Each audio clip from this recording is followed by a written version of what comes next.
Got the property under contract for 100 grand. I sold it to him for 118 grand.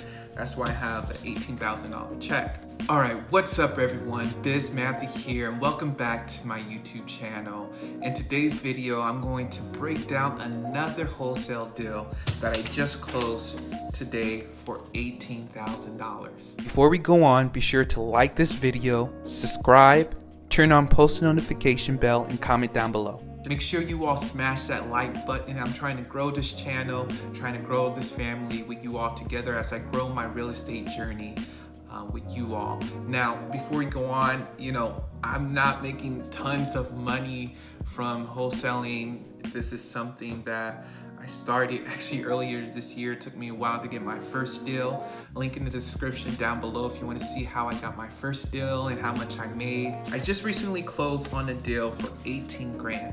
So I'm gonna first start about how I got this lead. So my marketing technique was direct mail.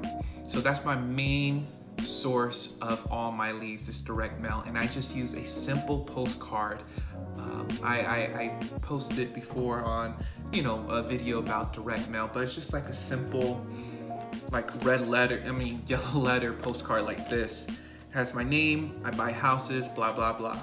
And so that's what I use to market, and that's what I use to get this assignment fee. So who was I targeting? Who was my target audience? So my target audience was owner occupied, high equity. So let me break that down for you all. So owner occupied, it just basically means if you own a house and you live in that house, and then on top of that, they had high equity, meaning what was left on their mortgage or if they owe anything on the property was relatively low compared to how much they got for a loan. So for example, this property, let's say they got a loan for 100 grand. I looked at properties that owned, that people owed 30% or less of the loan on their balance. So they own 70% or more of the property. If that sounds confusing, please let me know in the comment down below. So yeah, and so basically I targeted that list. It was about a list of about 2,000 people, and I was just I did like a 5-week campaign. Just every week I send out mail. I got some responses, but nothing clicked, nothing stuck. And I remember the third or fourth week, I was like, dang, I don't have good leads.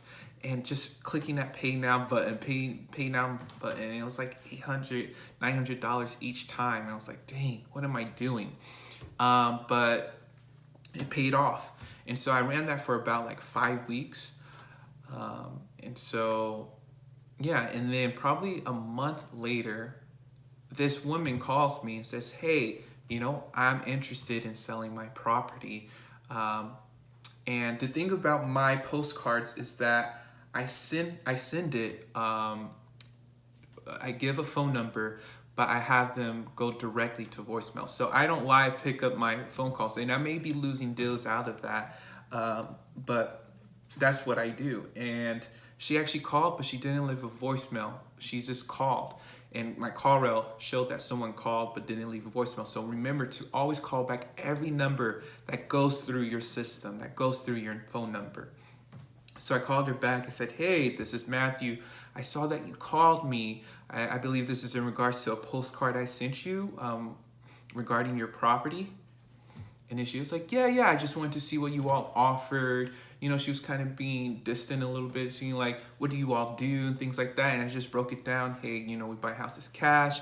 I'm very honest. I say, hey, I'm not going to buy your house. I represent flippers and investors who like to buy properties like yours. They love that area. They love your type of house. Would you be interested in a cash offer? We started talking about prices and whatnot. And mind you, I kind of did some research on the property, and I knew this property was in good condition in a good area. And so I would say the ARV, so now we're talking about the value of the house. So the value of the house, I would say, is about 175. And that's right as is. I would say 160 as is, 175 if you just take out the wallpaper, because it was in excellent condition. And so I just threw out a number there. I said 100,000. And for me, I thought that was too high because I never looked at the property, but looking on GPS, on Google Maps, I saw that on the outside, it was in good condition. The grass was cut, paint was good, new metal roof. And so I just threw out a number. And she was like, okay, I don't know about that. I was thinking about a little bit more, but, I'll call you back and let you know. So she called me on a Thursday, right? And so I just put on my reminders just to call her back on a Tuesday. But she ended up calling me back on Monday. And so mind you, I'm thinking, oh, maybe I offered too high for this property. Because I didn't exactly know how the property looked inside, but I still offered it. So she calls me back, surprisingly, because I was planning to call her the next day. And she says, hey, yeah, we're interested. Is there any way you can go up higher? But I didn't know much about the property. I said, hey, that's the highest we can go, 100 grand. And so she was like, okay, I think I can do that. I was like, wow. And so there was an issue because she was the daughter of the owner, but she held the power of the attorney. So she did all the signing and other things like that. I couldn't really see the property because her mother had an illness and they were very stressful about things and things like that. But I still had her sign a contract even before I saw the property. So that's a really key pro tip to try to get them under contract. You can always renegotiate price or other things or cancel out of it. And so there was a window of opportunity for me to see the property. She said, hey, we're gonna be gone from this time to this time. You can bring your buyers in then. And so I was like, okay, cool. So I called up some buyers. Some people were interested, but one guy, he actually came to the property and he was the buyer I sold it to. Since he was the only one who showed up, even though other people were interested, I just closed with him. And so got the property under contract for 100 grand. I sold it to him for 118 grand. That's why I have the $18,000 check.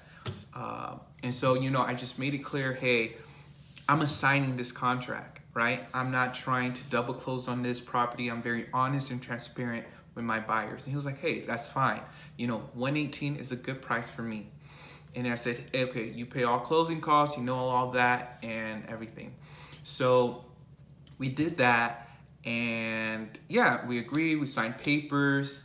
And another thing is that this property, she needed to stay another month.